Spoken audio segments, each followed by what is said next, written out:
Good evening, everyone, and welcome. My name is Tracy Johnson, and I have the pleasure of serving as the Dean of the Division of Life Sciences here at UCLA.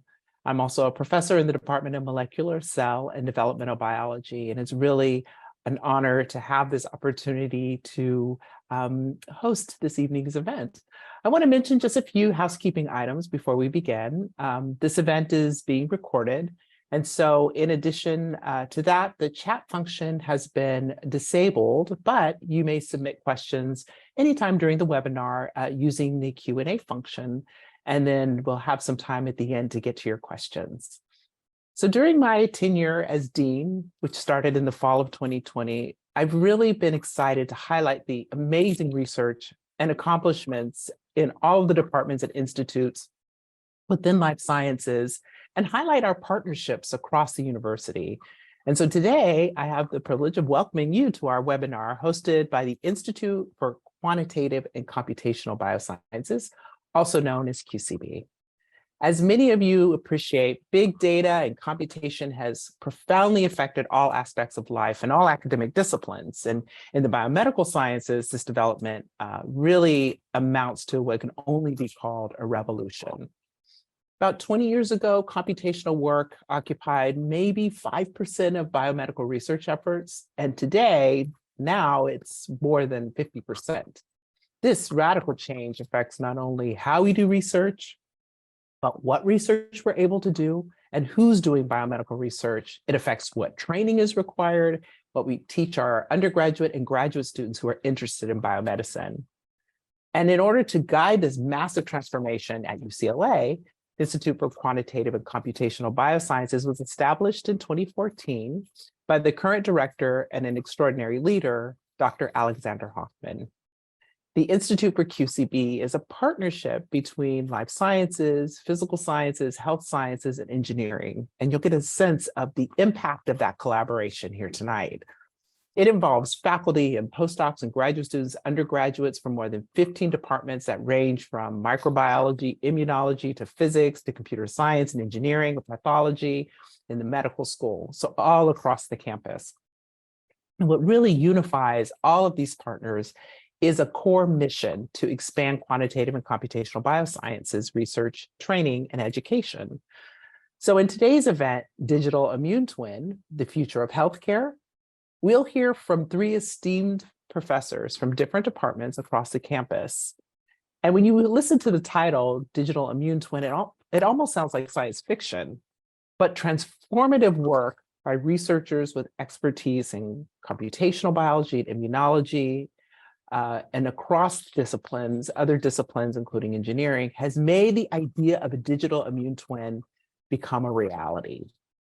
The research you're going to hear from about today will describe and explore efforts and perspectives on the future of creating a digital immune twin to predict how a patient's immune system will react to health challenges. The researchers you're going to hear from today really span from engineering to pathology in the School of Medicine and life sciences. Now, following their presentations, I'll join them to pose your questions. So we look forward to taking the questions from the audience. Again, to please submit through the Q&A. So it is my pleasure to first introduce the first of the three faculty who are going to be speaking with us this evening. And I'd first like to introduce you to Dr. Alexander Hoffmann. So Dr. Hoffmann is the Thomas Asher Professor of Microbiology, Immunology, and Molecular Genetics here at UCLA, and the founding director of the Institute for Quantitative and Computational Biosciences. Before joining UCLA, he was a professor in biochemistry at UC San Diego, where he founded the San Diego Center for Systems Biology and co-founded the Biocircuits Institute and transformed the graduate program in bioinformatics and systems biology to span the computational biosciences from biomedical informatics to quantitative biology. Dr. Hoffmann holds degrees in physics and zoology from Cambridge University. His PhD in biochemistry and molecular biology is from the Rockefeller University, where he trained with Bob Rader, and is a postdoc with David Baltimore, as well as many computational biology students who deeply informed the work that you're going to hear about today. The Hoffmann Lab focuses on the development of predictive understanding of how cellular and molecular networks regulate immune responses. So please join me in welcoming Dr. Hoffmann. Hello, everyone, and thank you so much for that very kind introduction. It's really my pleasure to be here, and it's my particular pleasure to share some of our research ideas and participate in this panel with my collaborators who I talk to more than once weekly, I think, in various collaborative ventures. So let me share my screen to show you some slides about our efforts in developing digital immune twins. And I think that topic does deserve an introduction. So I hope my slides are coming through well. Okay. So as mentioned, in addition to serving the Institute for Quantitative and Computational Biosciences, I'm of course a member of the faculty in the Department for Microbiology and Immunology and Molecular Genetics. And so the research in my lab is about the immune system. I had to look this up, actually, what a digital twin is and what a digital immune twin might be. So a digital twin, the idea was coined, I think, in engineering, because it's a virtual representation of an object or person that spans its life cycle and is therefore updated from real-time data. So it's a virtual representation, it's a computational model, and therefore it is a tool that uses simulation and machine learning and reasoning to help decision-making. And one example of such a digital twin might be, for example, a computational model of a rocket engine. Now, this is a very valuable physical asset, is also exposed to really adverse environments in space and re-entry and exit out of the atmosphere. And so it's important to develop simulations of what happens to this really intricate, complex machine when it's subject to all kinds of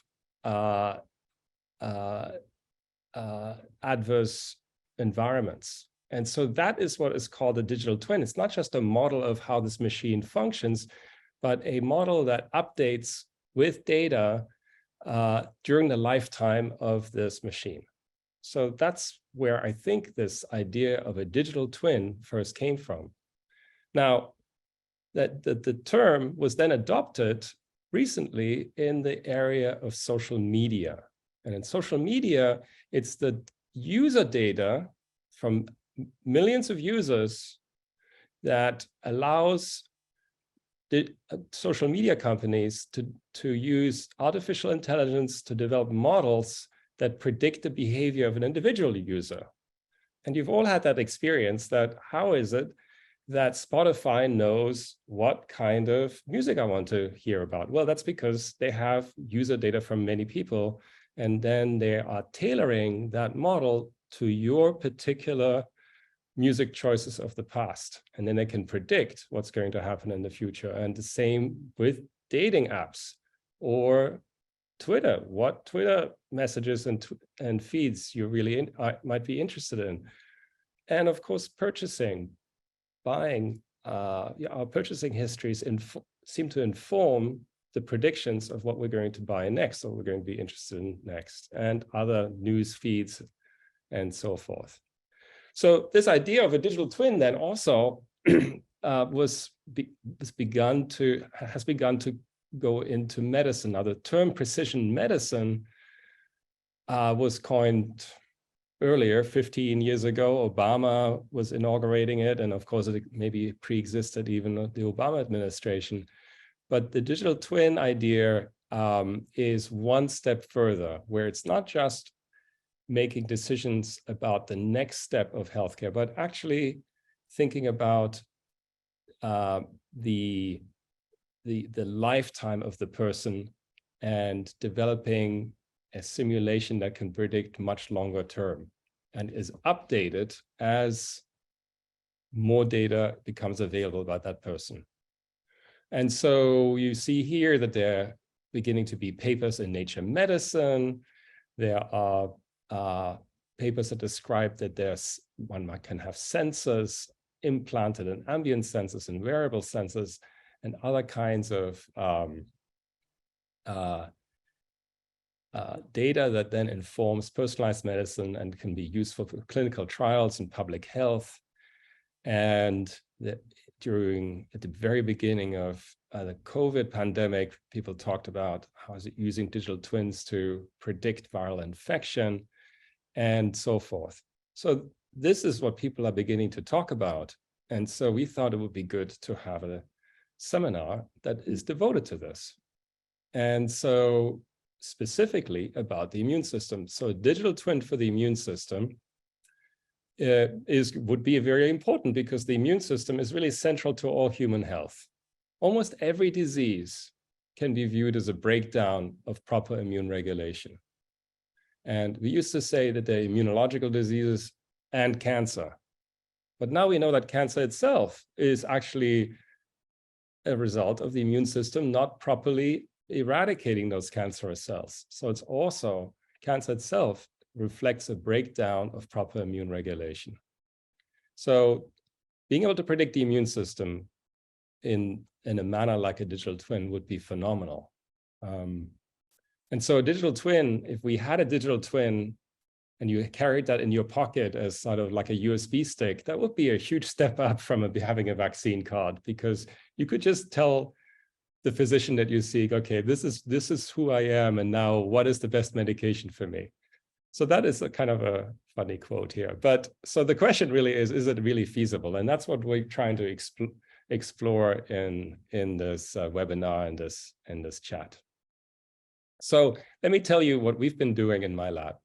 Oh, actually, so I'm going to be talking about digital twins of immune cells. My esteemed colleague, Elaine Reed, will talk about some of the very rich data she is collecting on patients that informs clinical decision-making in a very real way in the clinic. And Dr. Aaron Meyer from Bioengineering is going to talk about developments in data science that continue to generate very powerful methods for prediction. And yet we are still pretty far from the immune twin. I think that's what we'll find. But in our own lab, one major project area is the macrophage, which is a kind of immune sentinel cell. It's the first cell in the body that detects whether there's an injury or there is an infection. It can detect 1,400 different types of human pathogens, whether they're viruses, bacteria, eukaryotes, and also tissue damage itself. It has receptors studded all along its plasma membrane and can detect these, and then will be able to respond either by defending, by having defenses that actually neutralize the threat directly, or it will call for help other immune cells to combat the threat in the locality. And if that doesn't work, it will activate the entire immune system, including the B and T cells that are so important in viral infections as well. So that's what the macrophage does. And because it's so important, people have been studying it for many years and trying to figure out what are the genes and molecules inside that cell that allow it to do all of these amazing things. And there is a network that is almost unintelligible of hundreds of these regulators, molecules inside the cell that are connected in very intricate ways that control the response of macrophages. And here in the nucleus, there are transcription factors, proteins that bind DNA and control the expression of genes. And up here are receptors that survey the environment, and they're connected. And there I want to point out one major DNA binding protein that is the obsession of my lab, and it's called NF-kappa B. And so I'll talk a little bit about NF-kappa B, because we can predict how much NF-kappa B there is and the genes it controls in response to all of these different receptors. For example, this receptor, we can predict, based on all of this molecular network here, how NF-κB looks like. And you see the prediction says it's an oscillatory activity over time. So this is a time axis, and this is 8 hours, and NF-κB goes up and down and up and down and up and down. And that is based on the prediction of this molecular network where these molecules are associating and dissociating over time. And as a result, NF-κB activity is predicted to look like this from the computational model. And this receptor here also activates NF-κB, but NF-κB is predicted to have this particular shape. So not oscillatory. And in fact, we can predict not only how NF-κB looks like in one cell, but also in hundreds of cells. So this is a prediction for hundreds of cells, and all these hundreds of cells are a little bit different. So here, each row in what is called a heat map is one cell. And you see over time, it's oscillatory in one cell, and the next cell is also oscillatory, but slightly different. So every cell is slightly different, and yet it's always oscillatory. And that is the prediction for cells in response to this particular receptor activation. And in this case, the prediction for this receptor is that all cells are responding, some more, some less, and it's always non-oscillatory. So this is the prediction. So the question is this really true? Is this prediction really valid? Well, so we have to do the experiment. So is this a true prediction? Is this a faithful digital twin? Let's call it that. And so we do the experiment, and here are cells in a dish over time. And you see here hours is the timeline.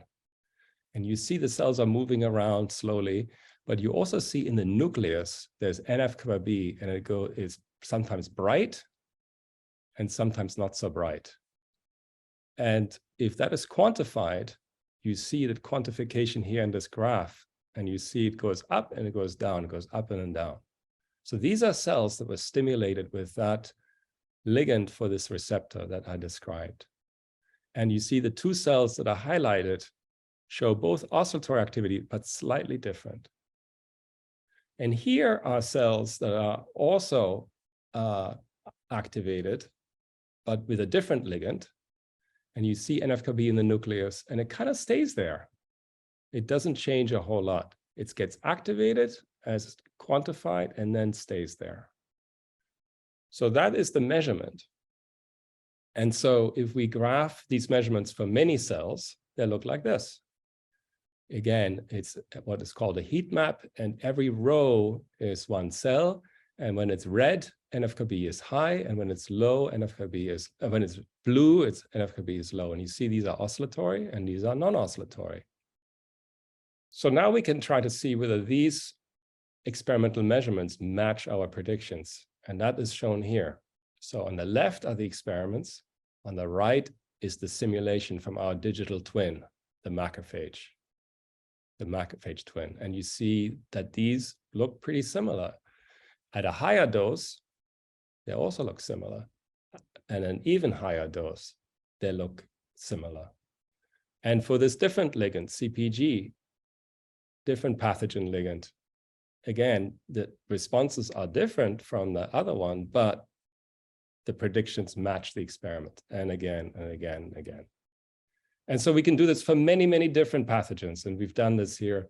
And actually, our computational simulation of the macrophage seems to be borne out by the experiments. So this is actually pretty interesting. So we have the beginnings of a digital macrophage twin.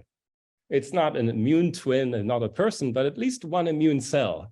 I think we can say that we're beginning to have a computational simulation that matches this. Now, let me tell you one other short story, which is about B cells. It's another kind of immune cell. That immune cell produces antibodies. Really important. We know that antibodies protect us from infections.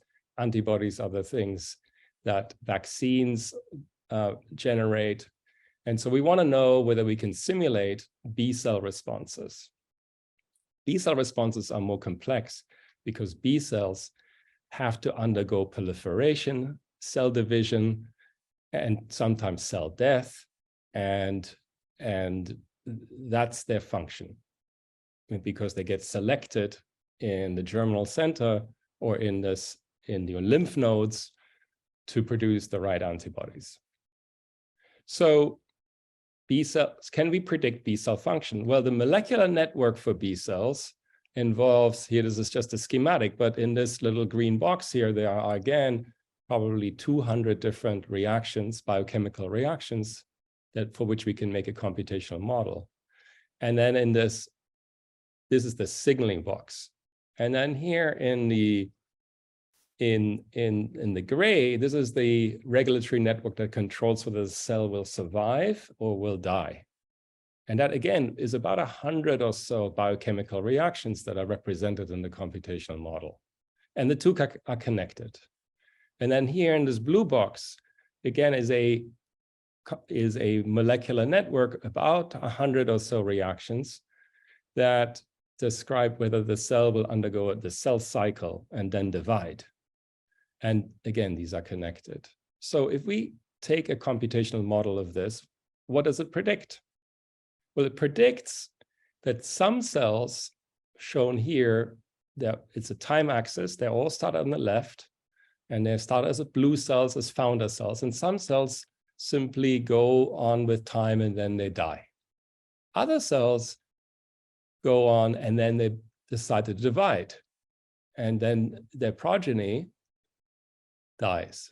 Or in some other cases, that progeny will actually divide again, and then again. And what you see is that these are lineage trees of cells, and then the resulting cells here are the ones that generate antibody, whereas the cells that died didn't have the correct antibody, and therefore they're not, they underwent apoptosis or cell death. So that's the computational simulation. Is this really true? Well, we have to do the experiment. And so again, we are asking, is this true? Is this digital twin faithful? And so the experiment is, again, a video. And here you see one particular B cell, and here are the hours. And this is a much longer process. And so after about 24 hours, the cell has divided. And then it divides again. And then it divides again. And here is the lineage tree that is the result. And we can track the lineage tree over time. And so now we know what that lineage tree looks like, and how many cells it gave rise to, and when then it decided to stop. So that's the experimental data. And if we have more experimental data from more experiments, we see that we have a set of lineage trees. And for many cells, they turn out to die immediately, whereas others give rise to this lineage tree. And now we can compare the experiment to the simulation, and we're seeing a really good match. And so we were excited to see this. We published this a couple of years ago. And so I would like to conclude that we have the beginnings of a digital B cell twin, not an immune twin of a person, but a computational simulation of an immune cell that seems to match experimental data. So, and that is because we know a lot about the molecular network that control immune cells, and we can generate, by carefully constructing a computational model of this molecular network, we can develop digital twins of our immune cells that accurately predict their responses to pathogens. And so with that, I would like to hand this back to our host and to the next speaker, because we want to, of course, ask the question, can we expand from cells to patients?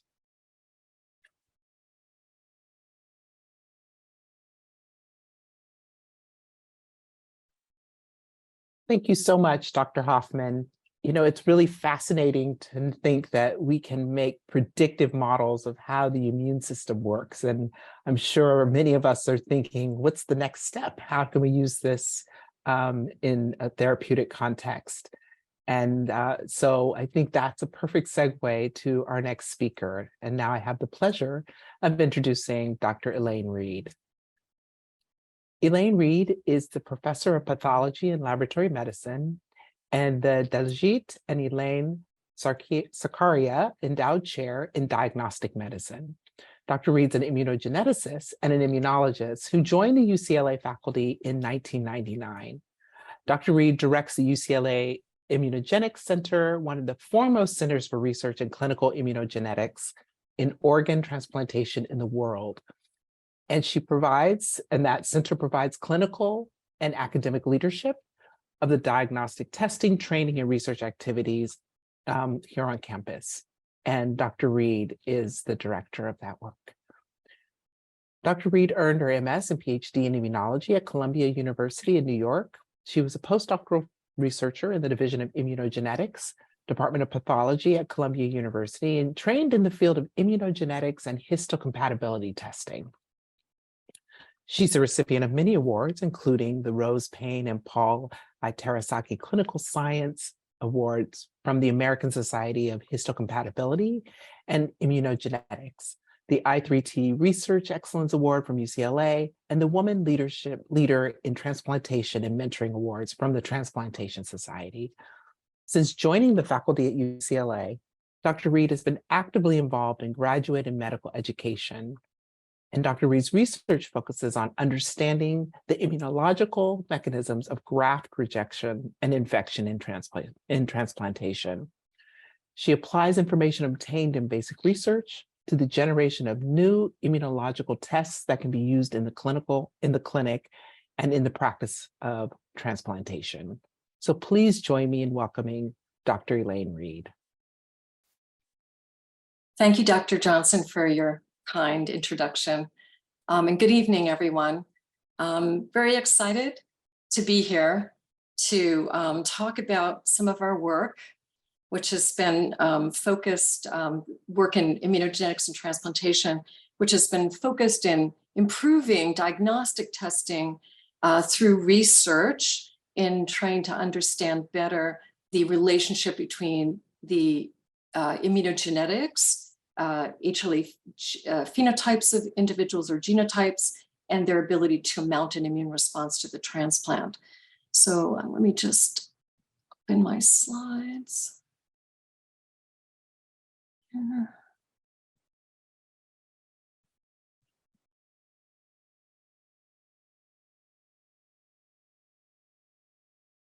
So I'm sure that most of you participating in today's webinar know someone who needed an organ transplant. And you probably ask yourself, I wonder how long their transplant will last. Here at UCLA, one of the largest transplant centers in the United States, which performs over 800 transplants a year, we ask ourselves this question every day. We also ask if we can do what we can do to prevent transplant rejection and achieve long-term patient and graft survival. Very early on, it was established that organ rejection is controlled by major histocompatibility antigens, also called human leukocyte antigens or HLA antigens, which is encoded by a complex of genes located on chromosome 6 that encode highly polymorphic genes that regulate the immune response to the HLA mismatched transplant. Based on this information, we have used HLA typing for the past 60 years to match recipients and donors. I believe actually that immunogenetics was the first medical discipline, or one of the first, let's say, to apply precision medicine principles to match compatible donors and recipient pairs to obtain the best outcome.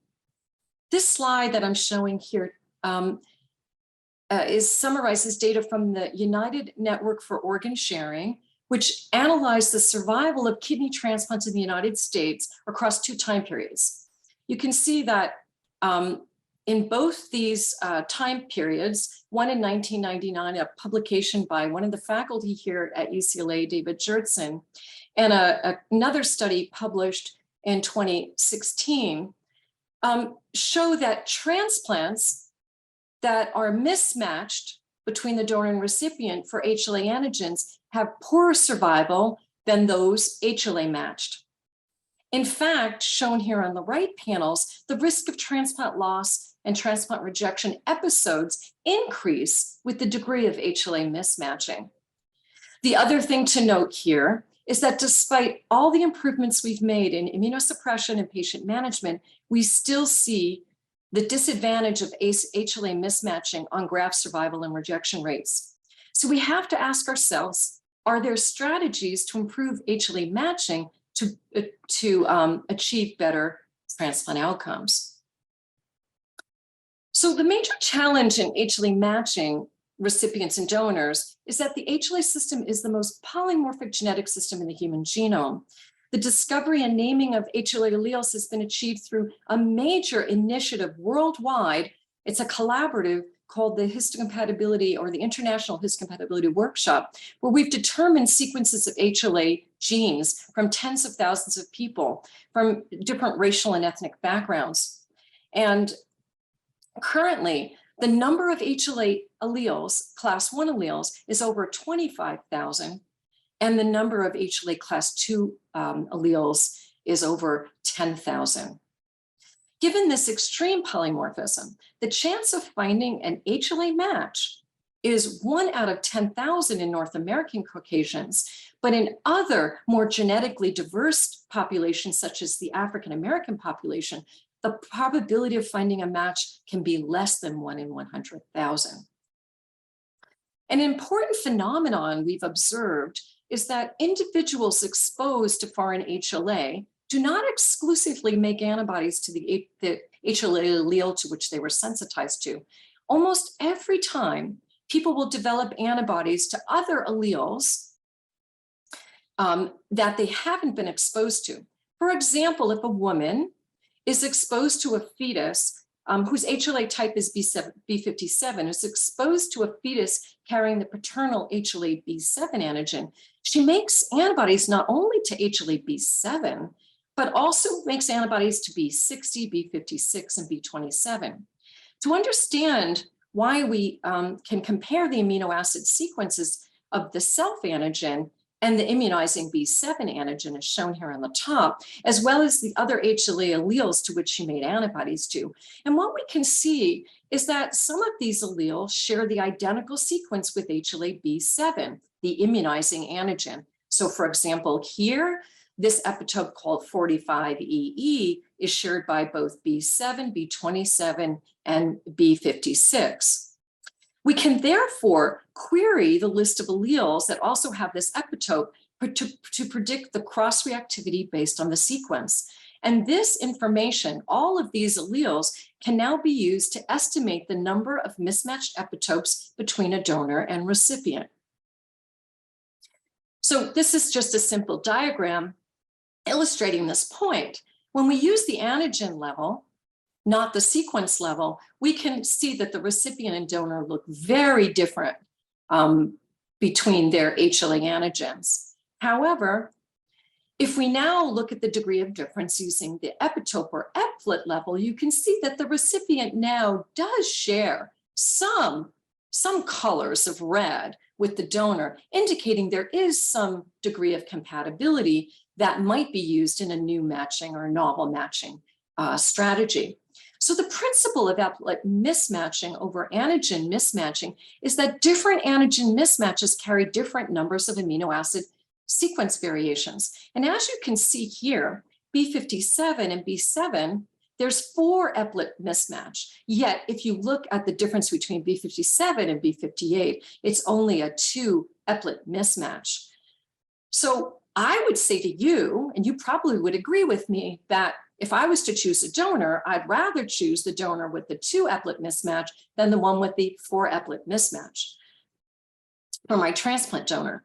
So the idea that is currently under investigation is to use a large database of HLA sequences. So this is a large data set with tens of thousands of HLA sequences and accompanying T and B cell immune responses to develop an alternative strategy using eplets for improved donor-recipient HLA matching. This precision medicine approach could change how we select compatible donors for patients. We could use it in the pre-transplant period where we're looking at a better selection of donors and also listing what we don't want for donors, their unacceptable antigens. We can see this for risk stratification, for risk of rejection and for development of alloreactivity and donor-specific antibodies, and most importantly, graft longevity. So although this looks like a very appealing approach, there are a number of challenges we need to consider. First of all, there are multiple algorithms, some in silico, some based on antibody verification about eplets, epitopes, and which are true and which are not actually epitopes or that can induce an immune response. And the literature is mixed with many different approaches, and it's really not clear on the path forward. There's really no consensus on what the best approach is. The other thing is that this requires, to do it well, it requires high resolution typing, and this is not done uniformly for transplantation purposes. And larger studies are needed. If we're going to use imputation based on lower resolution, larger studies are needed to understand if imputation is actually accurate. And finally, thresholds and relative risk are not fully defined. How many eplet mismatches is too many? Are there some mismatches that are worse than others? Meaning, are some more immunogenic than others? And which outcome are we measuring? And which one is important? So this is one use of big data that we have been moving forward and investigating as a diagnostic approach to better selection of donors. I now want to switch gears for a couple of minutes to discuss our approach that we're using for immune profiling to address the problem of CMV infection in the immunocompromised transplant patient. So why is CMV a problem? Well, CMV infects up to 70% of the US population, establishing a lifetime persistent infection. So once you have it, you can't get rid of it.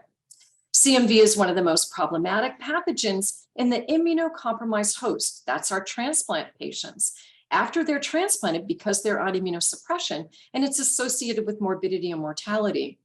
And CMV infection and reactivation increases the risk of transplant rejection, as well as altered responses to infection and immunosuppression, and predisposes patients to chronic rejection and graft failure. So this figure here illustrates the detrimental impact of CMV infection on transplant outcomes. The study followed over 20,000 transplant recipients, of which 12% had CMV infection. As shown in the red and these blue dotted lines, CMV infection was significantly associated with increased graft rejection and decreased survival. So it's clear that improved understanding of host immune responses to CMV is needed to reduce the burden of the complications that are accompany CMV infection in these immunocompromised individuals. So solid organ transplantation presents a unique clinical model to investigate CMV infection in humans, to examine changes in the host immune phenotypes before, during, and after detectable CMV viremia. And it also can provide insights into the impact of the infection on the transplant recipient's innate and adaptive antiviral immune response and influence on graft outcome. So we are doing studies in which we're asking what are the immunophenotypes induced by CMV viremia in the immunosuppressed transplant recipient? Can we identify immunophenotypes that are predictive of onset or control of CMV viremia? And what is the control of CMV-driven cells in allograft injury, that critical link to transplant rejection? So to address these questions, we utilize a systems immunology approach to construct an in-depth longitudinal immune profile of CMV infection. And we've used a whole host of multi-omics assays, including whole blood transcriptomics, plasma cytokines and chemokines, NK cell, and T cell immunophenotyping, as well as single cell transcriptomics, as well as looking at the patient's CMV serostatus. to try to understand and to construct this longitudinal profile. And what then needs to be integrated is a whole host of data, this multi-omic data, including whole genome DNA methylation, CMV-specific cytokine production, CMV-specific transcriptomics, and plasma proteomics. And then, only then, can we integrate and create multi-scale models for predictive analysis, and finally to validate and refine the models to predict and identify signatures of clinical outcome. So we are using a type of digital twin for doing this. We call it cohort selection. I can name it today, AKA digital twin ? But I think this is a slide is very important in this concept of what we're currently using to identify a signature which is unique to a patient with a particular disease phenotype. And so what we have done is we select a cohort, and we are interested in CMV viremia, so we need a cohort of CMV positive patients, but we need to select patients who are just like them, but don't have CMV viremia. So we use a statistical approach called propensity score matching to match the patients based on their age, their gender, their induction type, their transplant type, their CMV serotype. And the only thing that we're trying to keep different in this cohort is their CMV status. And then we follow these patients after they're transplanted, but before they have CMV viremia, during the viremia period, and then post-viremia. And then we perform these assays and we look at the data, and we use this multi-omic integrated strategy, including flow cytometry, plasma luminex, cytokine chemokines, growth factors, whole blood RNA-seq, single cell RNA-seq, and reduced representation by sulfite sequencing, the systems immunology, to look at the pre and post CMV viremia signatures and understand how they control CMV viremia. And what's shown here in the middle are the principal component biplots, showing that the multi-omic data that was generated distinguishes the kidney transplants labeled in blue who did not develop CMV viremia. So those are those digital twin controls that didn't get CMV viremia, from the kidney transplant patients who got CMV viremia who were labeled in pink. And so this multi-omic strategy could discriminate between these patients. And then in the heat map, which you see here, it shows that there are a number of different methylation sites, as well as cytokines and chemokines that are increased. One of them is IL-15. They're increased together with gene modules and as I said, methylation sites and transcriptomic sites or genes that predict the patients that are developing CMV viremia. Notably, using this combined strategy, we were able to predict patients developing CMV viremia 35 days before detectable virus in the blood. So using a combination of the digital twin for a control population coupled with systems immunology, we were able to actually say who's going to get CMV viremia before it actually happened, or we could detect at least the viremia in the blood. This is a second example where proteomic profiling of cytokines and chemokines predicts CMV viremia and kidney transplant. Here we used a multi-center prospective cohort of kidney transplant patients at both UCLA and UCSF, with and without, again, CMV viremia. And we used plasma IL-2 levels. And we found they were significantly elevated pre-CMV viremia. That is, again, before viremia was detected in the blood. IL-2 was consistently higher in CMV PCR positive patients before they got viremia, and it stayed high post-transplant. And finally, IL-2 levels greater than 0.16 to 0.18, a particular concentration in this time interval of 70 to 90 days post-transplant, predicts CMV viremia with an 80% sensitivity and specificity.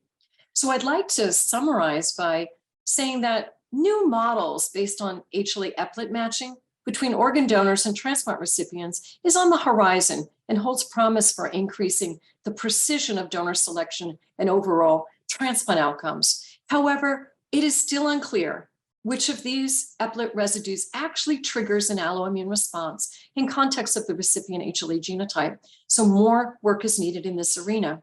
Propensity score matching is a statistical method that allowed us to construct a matched non-CMV control group to identify longitudinal immune signatures of CMV viremia. And finally, we believe that integrated immunophenotyping identifies unique and dynamic immune response modules before and after CMV viremia that may be used for risk assessment for viremia, CMV viremia, and ultimately to develop new therapies to preserve and augment antiviral immunity. Thank you for your attention, and I'll be back for questions later.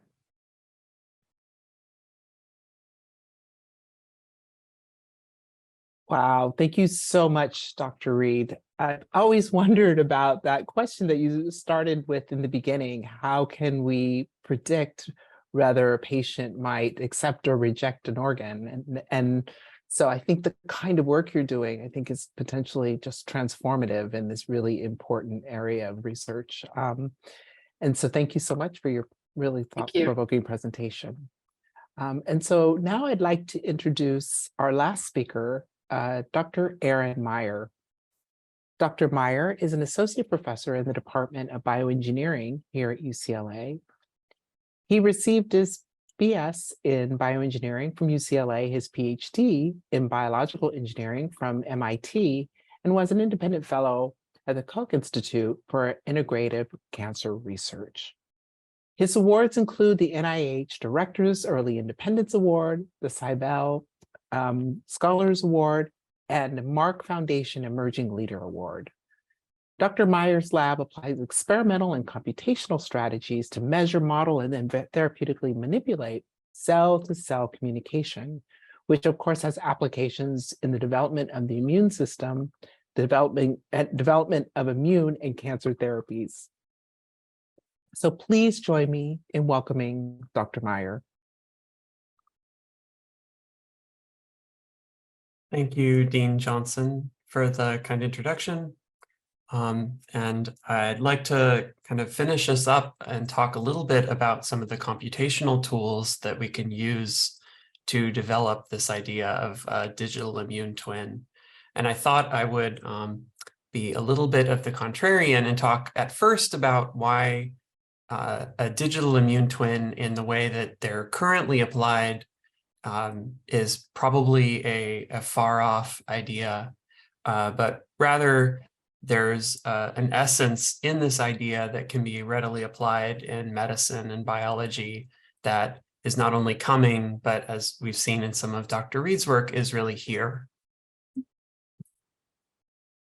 So coming from the School of Engineering, I wanted to boast a little bit for on behalf of my colleagues in that the idea of a digital immune twin is actually something really applied now in a lot of engineering fields. And a really great example of this is in aerospace.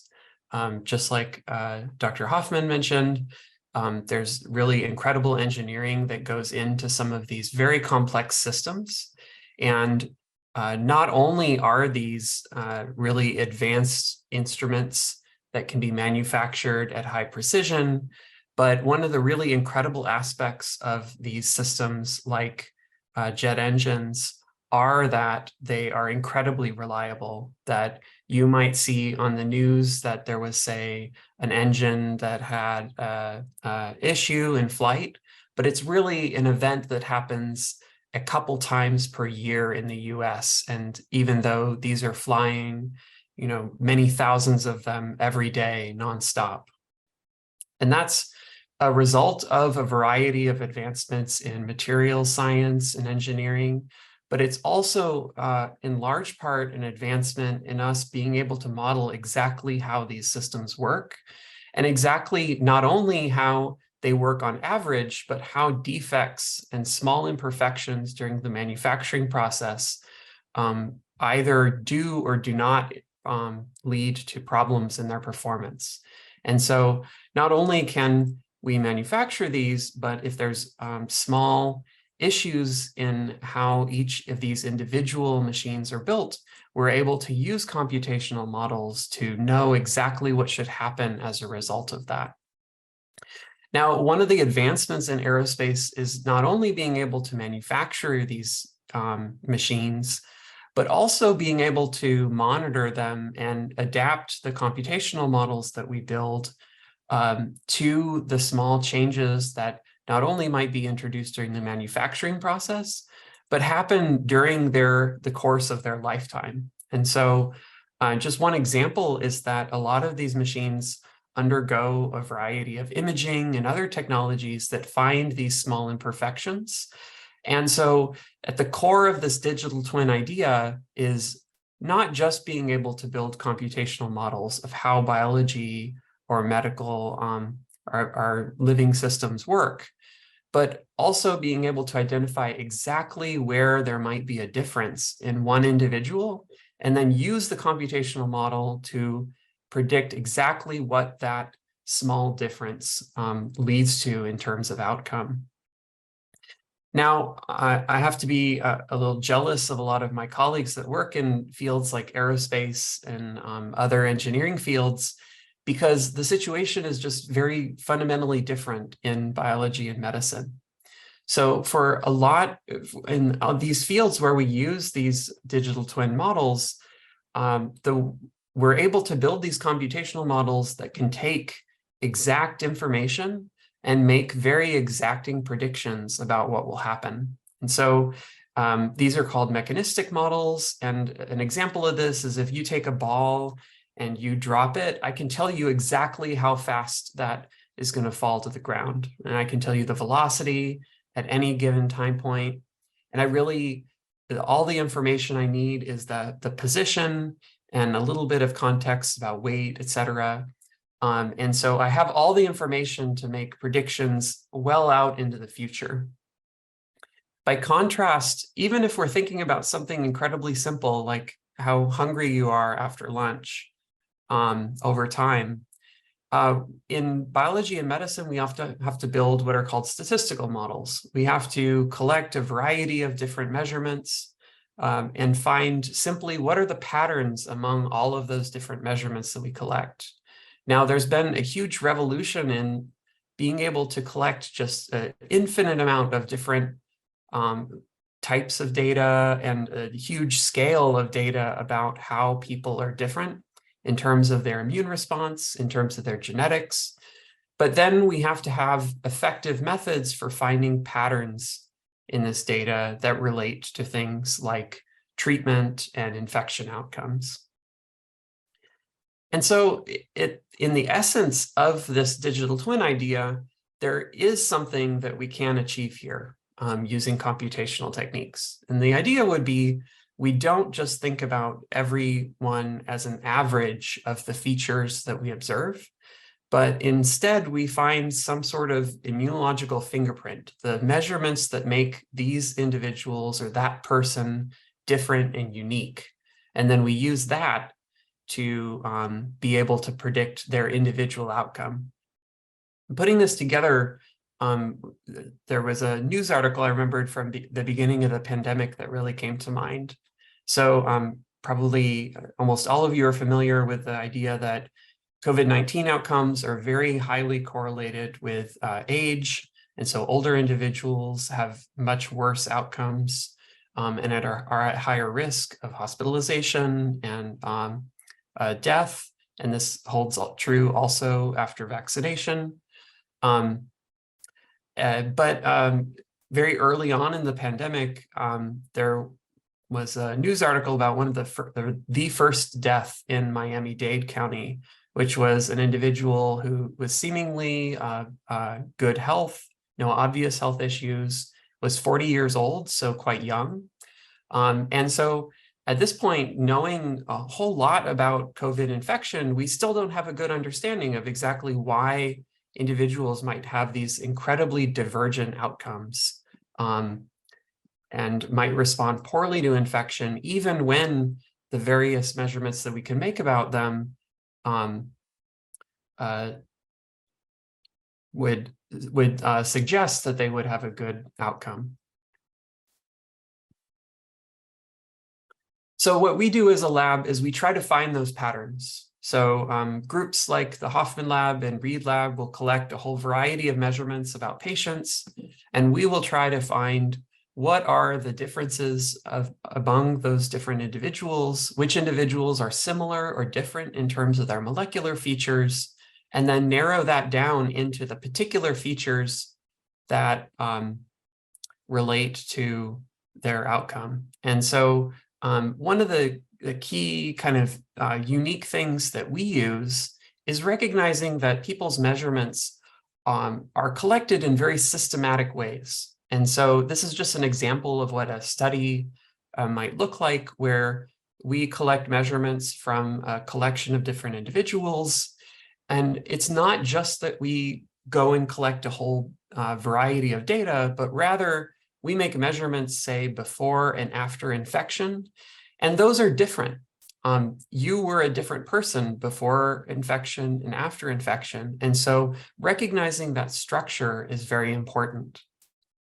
And so we organize our data in what are called tensors, or three-dimensional cubes of numbers, four-dimensional numbers, sets of numbers.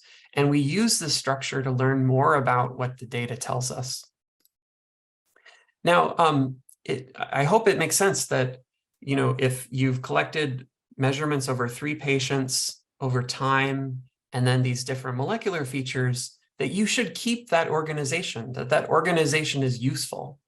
But this isn't common in the data sciences. Usually in the data sciences, what we do is we would squish down that data into a flat form where we lose the relationship among these different measurements. So you might put it in this form where you have patients and then you conflate the measurements and time points, or you might treat each of those time points as separate patients. But this loses the intricate structure of how these measurements were collected. And that's useful information that we can use for this pattern finding process. And so we instead use some computational tools that are less commonly applied, but allow us to find specifically how these patterns are related to the variation among the patients, the variation among the time points, and across the different measurements. And we use this because we think it makes it easier to find exactly how you are different from the other people in this study. I'm just going to show 2 quick examples. One is looking at antibodies and being able to profile these in a variety of different ways. We collect measurements that are part of this so-called system serology field, where you can take antibodies from a person and then look at how they both interact with the foreign agent, so maybe a virus, or we also look at tumor cells in a lot of cases. But we also profile how these antibodies are similar or different in terms of how they interact with the immune system. So how they interact with different immune cells, how the features, the molecular features of the antibodies are similar or different. And the antibodies are really kind of a communication hub. And so we like to better understand how this communication occurs. And then we use various computational techniques to find how these patterns are related to something like outcome. And we actually looked at this in COVID patients, where there was an existing study that had collected just a huge variety of measurements in these patients. But what we recognized is that these could be organized in this 3-dimensional way. Every measurement corresponded to measuring how an antibody recognized a part of the virus, how it was varying across different patients, and how it interacted similarly or differently with the immune system. And so by using a method that actually recognized the structure, we found there were 2 simple patterns in this data, that there was a sort of early on infection type and a long-term infection type, and that people's outcome was very much related to whether they had a strong reaction in this early infection type. And so we were able to take this complicated data and turn it into a simple lesson about exactly what was different with these patients that had a severe outcome versus passed away from the infection. In other work with the Hoffmann and Reed labs, we've been also looking at patients who have a MRSA infection. This is a deadly infection that sometimes is hospital-acquired, bacterial infection that's resistant to a lot of standard antibiotics. And the Reed lab is really fantastic at doing this very wide characterization of your immune response. And then we wanted to find exactly what among all of these different measurements relates to whether someone resolves their infection. So is able to respond to drug treatment and get back to health. And so we again recognized how this data was structured and used a special method to take advantage of the structure of this data to find those patterns more effectively, and found that these patients, really their outcomes will come down to two patterns. It comes down to how much you make these immune cells that respond to bacterial infections. And there's one pattern that distinguishes these patients in terms of how much they proliferate, these immune cells proliferate and how much you can produce them. And then also how much they differentiate into productive cells that are able to affect the infection. So with that, just a few remaining challenges are really that we need better ways of being able to combine these pattern finding methods with what we actually know about immunology. So everything I've shown you just uses these as numbers that the computational methods don't know anything about immunology. And so if we can leverage what we actually know about diseases and immunology, we might be able to make more effective methods. We need better techniques to actually use some of the revolution in being able to measure individual cells and be able to tie individual cell measurements back to patient differences. Like some of the models that the Hoffmann lab has been building, if we see that these cells respond differently, does that lead to a different or similar infection outcome? And then also integrate the whole variety of data that is collected beyond these molecular measurements, from wearable devices to clinical doctor notes, and all this other type of information that can be hard to collect in this systematic fashion. So with that, I'll hand it back to Dean Johnson.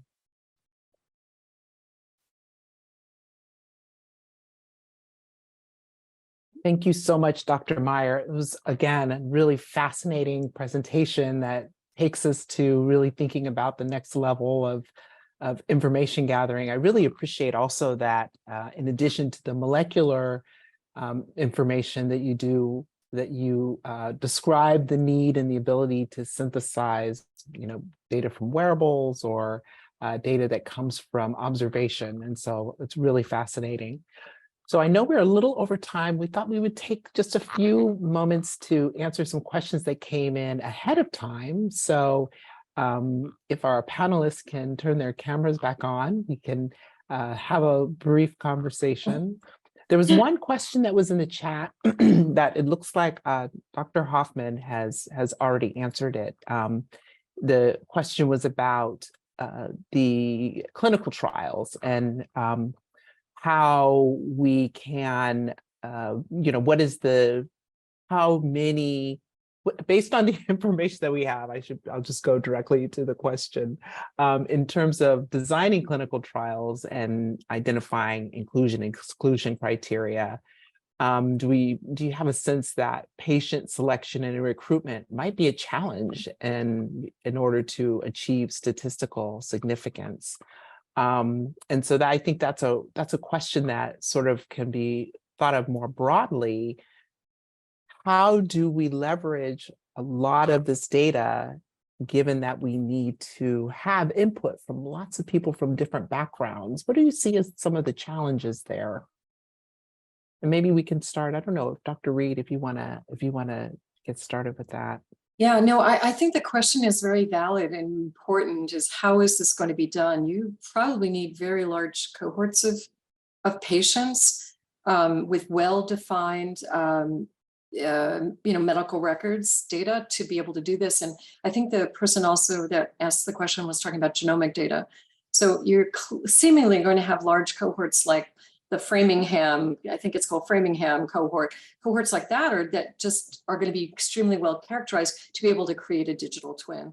So I think this would be a huge investment of resources to be able to do this. And I would imagine health systems need to be participating in this. I know UCLA has a very large infrastructure for looking at, this is all HIPAA compliant data from to try to understand and map, disease, I guess, preponderance where it is, but this would probably be having to move in that direction of if we want to do this for healthcare. Thank you, Dr. Reed. I think that really leads into the next question, which is related, and maybe I'll direct this to Dr. Myers. So, if the accuracy of a digital immune twin really depends on leveraging other people's data, how will that affect people who may be from underrepresented backgrounds or backgrounds that may be underrepresented in those data sets? Will their digital twins be less accurate? Is there something that scientists can be doing to ensure that there's equity in the ability to establish a digital immune twin? Yeah, I think it's an important question, and I have kind of a few different thoughts. So one, a lot of what we do, these pattern finding missions, it really comes down to the variation that you can find among the individuals. And so collecting a wide, very diverse cohort is really important to actually finding the real patterns there. That if you have a cohort that doesn't reflect the diversity of the people that you'd like to apply the model to, that you're going to end up with something that's systematically biased and just doesn't work in practice.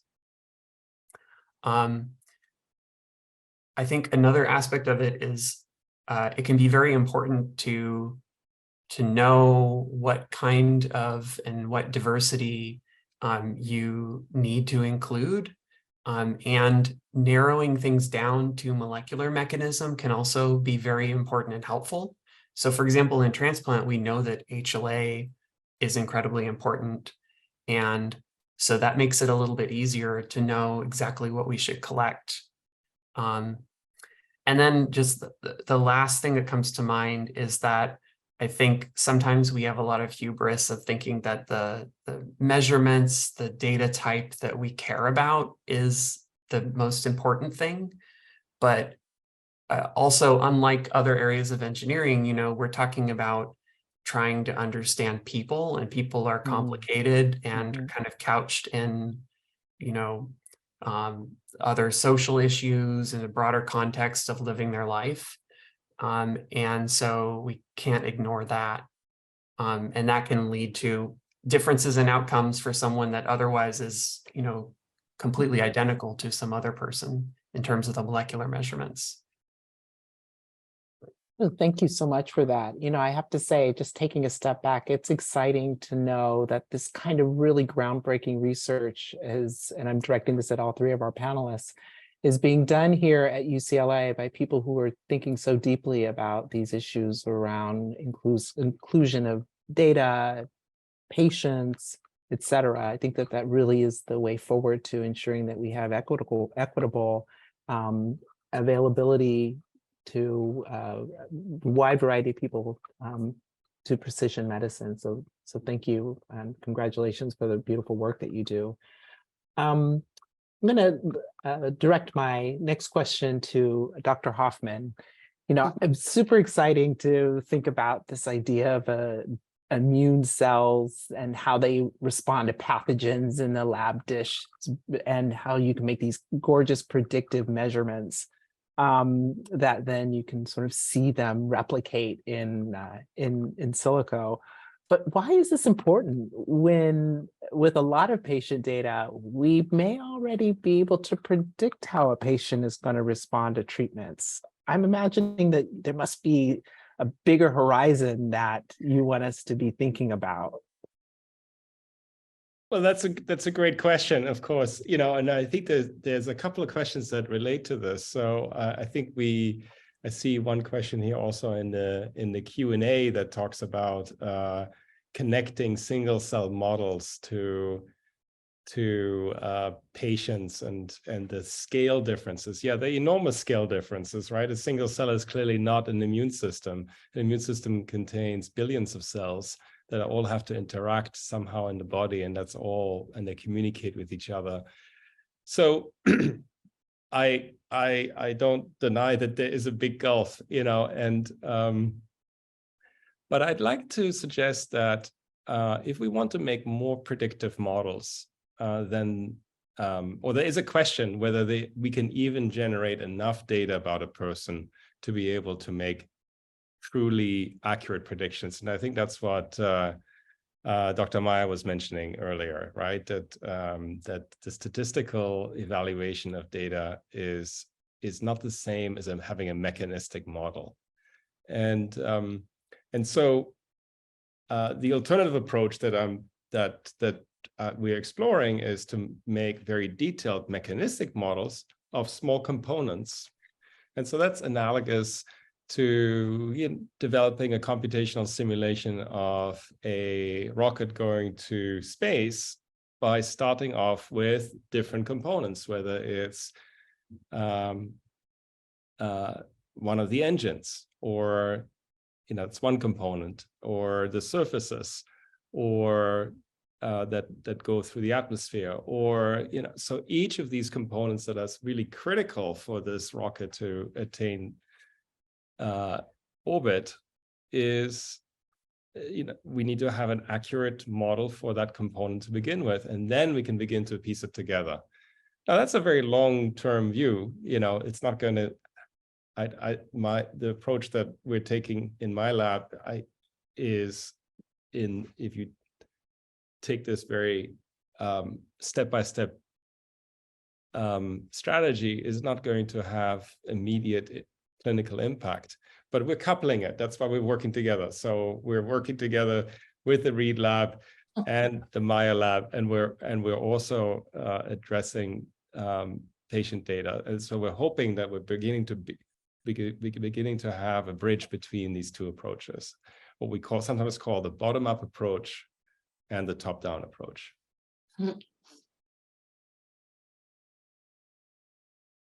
Oh, thank you for that answer. And there's one more question in the chat I want to make sure, or then in the Q&A I want to make sure we get to, maybe just briefly to get an idea of where the data comes from. Do you use exome or whole genome sequences to try to find patterns?